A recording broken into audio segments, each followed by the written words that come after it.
Ladies and gentlemen, let me take you back to a moment I'll never forget. I was standing in a parking lot, keys in hand, completely frozen.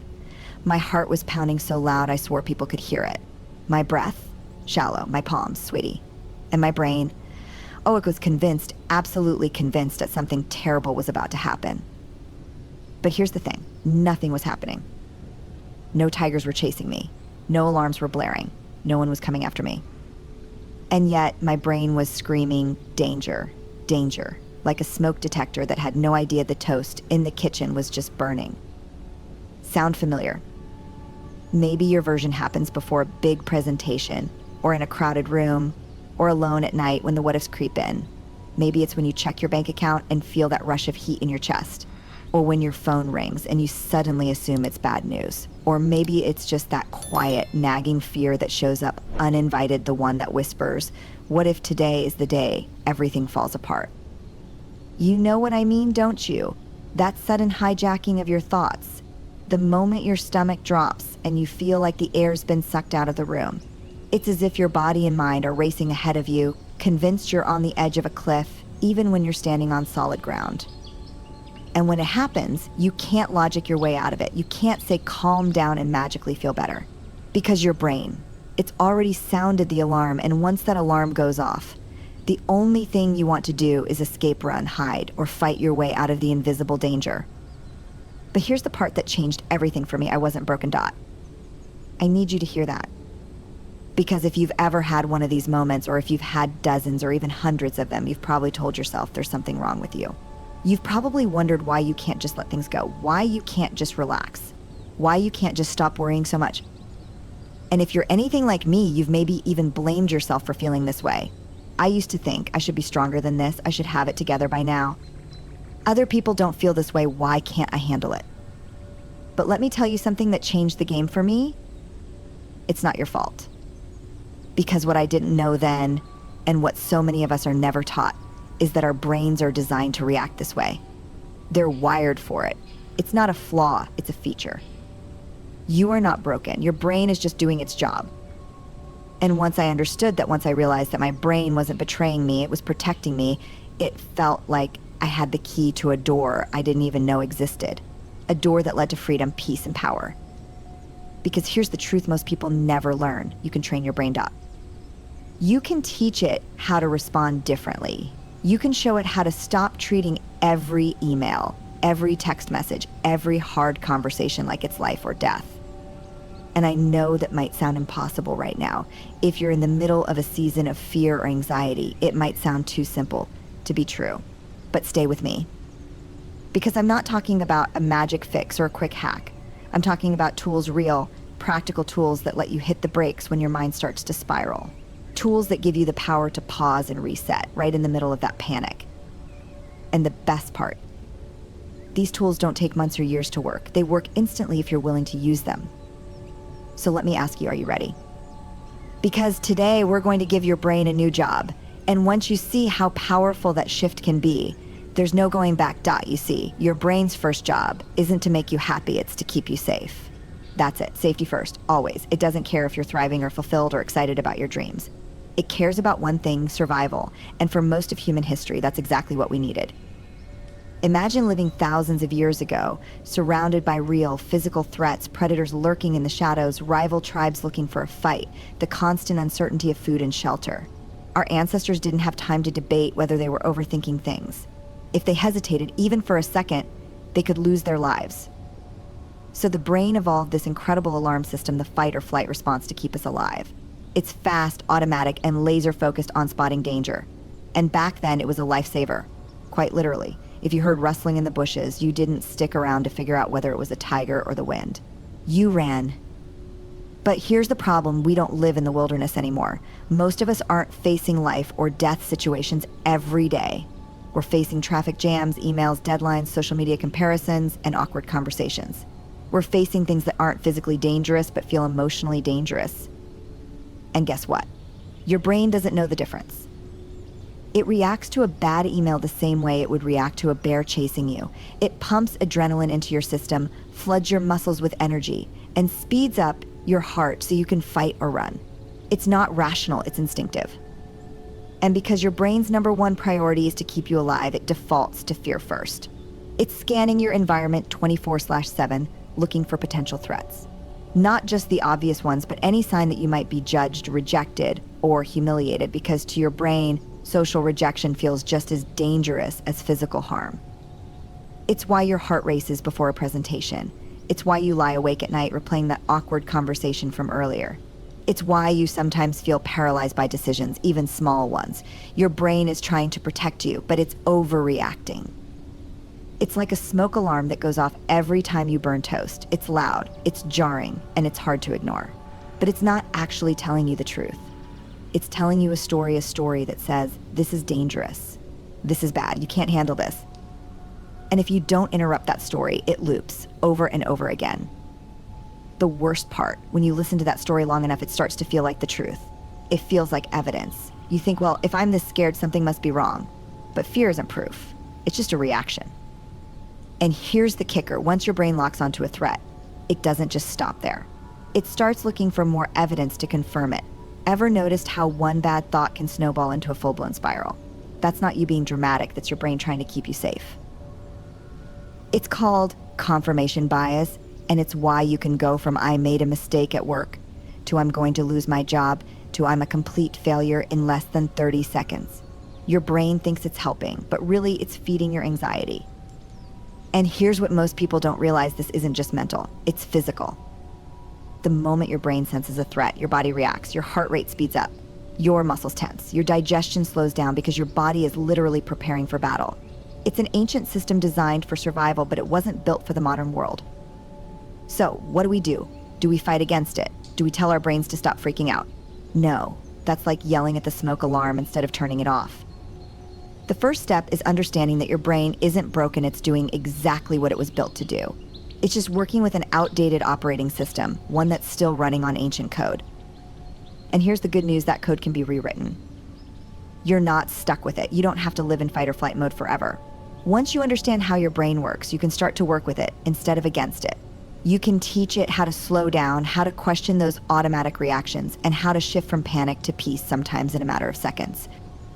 Because the truth is, your brain isn't the enemy. It's the tool. It's the operating system that runs your life. And just like any tool, it gets better with practice. The more you train it, the more it learns. And the more it learns, the more power you have, not just over your thoughts, but over your entire experience of life. The first step is so simple. It's almost frustrating. Pause. Just pause. Not for an hour, not for 5 minutes, just for a few seconds. That's it. 3 seconds. But in those 3 seconds, something extraordinary can happen. Right now, wherever you are, take a breath with me. In through your nose. Hold it. Out through your mouth. That's not just relaxation. That's biology in action. When you slow your breath, you send a signal to your brain, we're safe. And that one signal changes everything. It's like hitting the brakes on a runaway car. It's fast, effective, and instantly shifts the momentum. Here's why it works. Your breath is directly connected to something called the autonomic nervous system, the part of your body responsible for automatic processes like heartbeat, digestion, and yes, stress responses. When you're anxious, your breathing gets shallow and fast because your brain is in panic mode, preparing for danger. And this is the beautiful part: when you deliberately slow your breath, you flip that switch. You take control. You're telling your nervous system, we're not in danger, we don't need to fight or run. It's okay to relax. And your body listens. Your heart rate slows down. Your muscles release tension. That tightness in your chest starts to ease. Your stomach might stop churning, your hands might stop shaking, and most importantly, your brain starts to clear. Because here's what most people don't realize: you can't think clearly when you're panicking. Your prefrontal cortex, the part of your brain responsible for decision-making and problem-solving, basically shuts down when you're in fight or flight mode. That's why it's so hard to talk yourself out of fear. Your logical brain isn't in charge anymore. Your survival brain is running the show. In survival mode, it doesn't do nuance. It doesn't ask thoughtful questions. It just reacts. But the moment you take that breath, the moment you pause, you interrupt that process. You give your prefrontal cortex a chance to come back online, and suddenly you're not just reacting. You're thinking. And here's the thing, this takes seconds. Not hours, not weeks of therapy, not months of training, seconds. I know it sounds too good to be true. I remember the first time someone told me this, I almost rolled my eyes. I thought, oh great, another breathing exercise, like that's going to change my life. But then I tried it, not when things were calm, but in the middle of the chaos when my thoughts were racing, when my palms were sweaty, when I was seconds away from spiraling. I closed my eyes, took a breath, and for the first time in what felt like forever, I felt the ground under my feet again. I didn't feel amazing. I didn't feel fearless, but I felt present. I felt steady enough to take the next step. And that's what this is about. It's not about flipping a switch and suddenly becoming fearless. It's about finding your footing when fear tries to knock you over. It's about creating just enough space between you and the panic so you can choose how to respond instead of letting fear choose for you. It's what I call hitting the reset button, and guess what? You carry it with you wherever you go. You don't need anything extra. No tools, no apps, no equipment, just your breath. And here's something even more powerful: this works in any situation. I've used it in traffic, when I felt my blood pressure rising. I've used it before speaking on stage, when my nerves were out of control. I've used it in the middle of hard conversations when my brain wanted to shut down or lash out. Because the truth is, fear doesn't wait for the perfect moment to show up. It doesn't give you time to prepare. It sneaks in when you're busy, when you're tired, when you're already carrying too much. But the pause, the breath, that's always available. And the more you practice it, the faster it works. It's like building muscle memory. The first time, it might take a few breaths to feel the shift, but after a while, it becomes second nature. Your body starts to recognize the pattern, and the reset happens almost instantly. What's incredible about this is that it's not just a mental trick, it's science. It's physiology. And it's proof that you're not powerless in the face of fear. So often, anxiety makes us feel small, like we're at its mercy, like we have no choice but to ride the wave and hope we don't drown. But that's not true. You don't have to let fear decide how the story ends. Because now you know the truth. Now you know you have a tool, a simple, powerful tool that can pull you back to safety anytime you need it. And maybe it's just me, but there's something empowering about that. There's something freeing about knowing that no matter how big the fear feels, you're always one breath away from taking your power back. Fear is like bad programming. It loops the same story over and over. You're not ready. You're not good enough. You can't handle this. And the more you listen to it, the louder it gets. It starts to feel real. It starts to feel permanent. But here's the truth, it's not. It's just noise, and noise can be tuned out. Noise can be replaced. You see, your brain is a pattern recognition machine. It's constantly scanning for information and creating shortcuts, patterns that make it easier to respond to the world. That's why habits form. That's why you can drive home without thinking about it or tie your shoes on autopilot. Your brain loves patterns because patterns save energy. But here's the thing, your thoughts are patterns too. When you repeatedly think fearful, anxious thoughts, your brain treats them like habits. It strengthens those neural pathways, reinforcing the belief that those thoughts are true even when they're not. It's like walking through a field of tall grass. The first time it's hard. You have to push through, clear a path. But the more you walk that same path, the easier it gets. Eventually, it's automatic. And that's what happens with fear. The more you repeat those negative thoughts, the deeper the path becomes. Your brain starts taking it without even questioning whether it's the right direction. But here's the good news. If your brain can build one path, it can build another. You don't have to keep walking the same trail. You can carve out a new one. And that starts with reprogramming your mind, literally training your brain to shift its focus from fear to focus, from panic to power. One of the simplest and most effective ways to do this is through visualization. And I'm not talking about fluffy pie in the sky daydreaming. I'm talking about mental rehearsal, a process so effective that Olympic athletes and Navy SEALs use it to prepare for high-pressure situations. Here's how it works. Instead of letting your brain default to worst-case scenarios, you give it a new scenario, a new script. You imagine yourself succeeding. You picture yourself walking into that meeting calm and confident, delivering your presentation with clarity and impact. You visualize yourself having that difficult conversation and handling it with grace. And it's not just about seeing it, it's about feeling it. You imagine the strength in your voice, the steadiness in your breath, the ease in your shoulders. You let your body experience the emotions you want to feel: calm, capable, courageous, even before you're in the moment. And here's why this works. Your brain doesn't know the difference between a real experience and an imagined one. Think about it. Have you ever had a dream so vivid that you woke up with your heart racing? That's because your brain reacts to imagined scenarios as if they're real. So when you visualize success, when you repeatedly rehearse those positive outcomes, you're teaching your brain a new pattern. You're building a new path through that field, and with practice, it becomes the default. Instead of spiraling into fear, your brain learns to pivot toward focus, calm, and confidence. But this isn't just a mental exercise, it's biological. When you visualize success, your brain releases dopamine, the same feel-good chemical that reinforces positive behavior. It's like a reward system telling your brain, this is good, do this again. And the more you do it, the stronger it gets. This is why athletes visualize crossing the finish line. It's why performers mentally rehearse walking on stage. They're not just hoping things will go well, they're training their brains to believe it's already happened. And that belief, it changes everything. Because when you walk into a situation already feeling prepared, already feeling like you belong, your body responds differently. Your posture shifts, your voice steadies, your thoughts clear. And instead of fighting against fear, you move through it. But let me be clear, this isn't about ignoring fear. It's not about pretending it doesn't exist. It's about training your brain to respond differently, to stop seeing fear as a stop sign and start seeing it as a green light. Because fear isn't always the enemy. Sometimes it's a signal. Sometimes it's pointing to something you care about deeply, something that matters. And instead of letting it hold you back, you can use it as fuel to move forward. That's the power of reprogramming your mind. It doesn't mean you never feel afraid. It doesn't mean you'll never have doubts. But it does mean you won't let those feelings decide for you. You'll feel the fear and move anyway. You'll hear the old story, you're not ready, you can't handle this, and you'll rewrite it, I am ready. I can handle this. And over time, that new story becomes your truth. It becomes the path you walk without thinking, the habit that saves you instead of sabotaging you. And it starts with one simple practice, one moment of choosing to focus on the outcome you want instead of the outcome you fear. It starts with visualizing success, feeling it, and letting your brain catch up to what's already possible.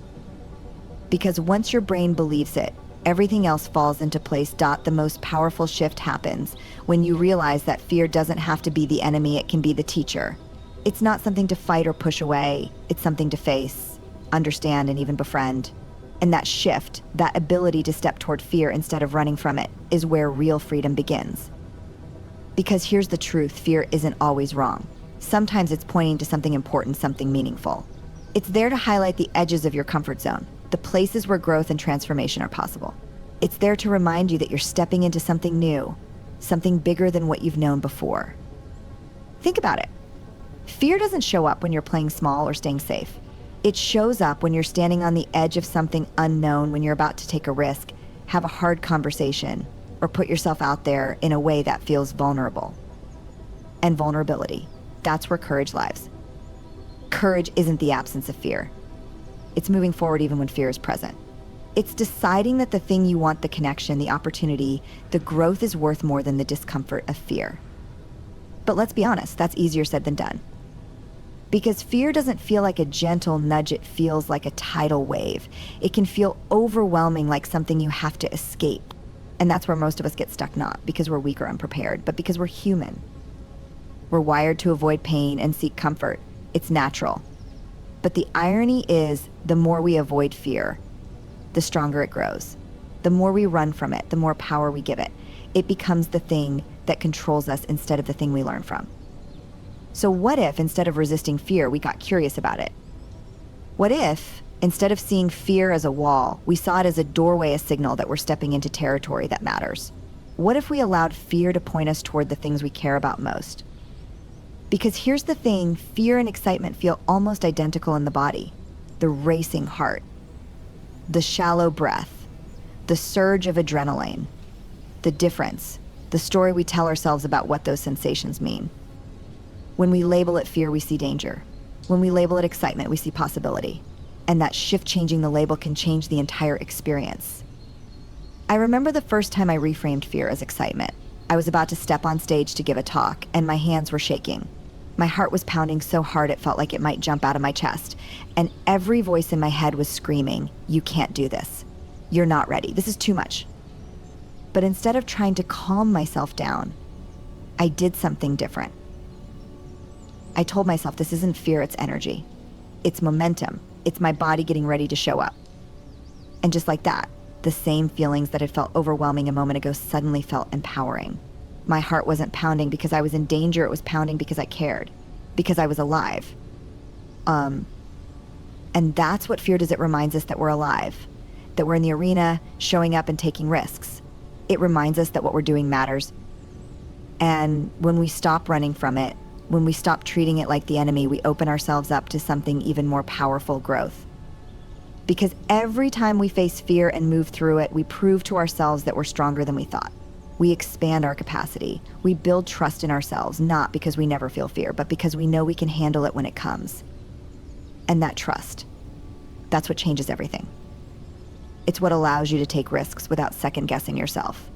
It's what helps you step into hard conversations with clarity instead of avoidance. It's what gives you the confidence to pursue the things that matter most, even when they scare you. Because fear doesn't mean stop. Fear means pay attention.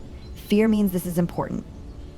And when you stop seeing fear as a roadblock and start seeing it as a guide, you realize that it's not there to keep you small. It's there to call you forward. But this doesn't happen overnight. It's a process. It's something you practice moment by moment, breath by breath. And each time you face fear, instead of running from it, each time you pause and reset instead of panicking, you're teaching your brain something new. You're rewriting the story. And here's the most beautiful part. Once you stop letting fear control you, it loses its grip. It doesn't disappear completely. It's still there, whispering and nudging, but it no longer has the final say. You do. And the more you step into that power, the more fearless you become, not because fear stops showing up, but because you stop letting it stop you. You start showing up bigger, braver, and more fully alive. You start trusting yourself in a way that changes everything. And that's when you realize the thing you were most afraid of wasn't failing. It was never trying. It was never stepping into the life you were meant for. And in that moment, fear doesn't feel like the enemy anymore. It feels like an invitation to grow, to rise, to become. And when you say yes to that invitation, when you lean in instead of pulling back, you don't just face fear. You transform it. And in doing so, you transform yourself.